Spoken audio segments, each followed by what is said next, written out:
জীৱনৰ সময় যেনেকুৱাই নহওক, আপোনজনৰ সংগ অতি প্ৰয়োজনীয়। সুখৰ সময়ত আপোনজন লগত থাকিলে সুখৰ মাদকতা দুগুণে বাঢ়ি যায়। ঠিক তেনেদৰে দুখৰ সময়ত আপোনজনৰ সংগই দুখৰ পৰিমাণ লাঘৱ কৰে।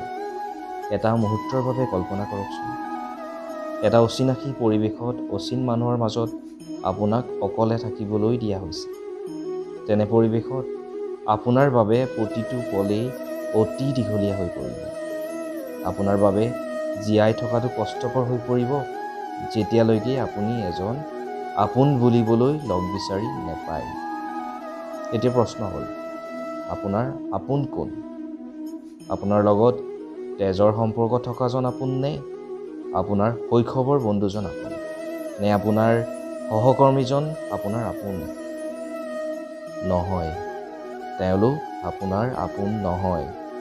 আপোনাৰ আপোনজন সেইজনেই যিজনে আপোনাৰ বিপদৰ সময়ত আপোনাক সংগ দিছে।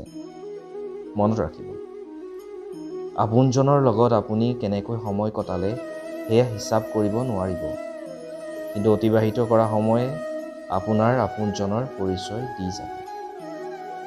এতিয়া এবাৰ প্ৰশান্তিয়ে কওক, ৰাধে ৰাধে।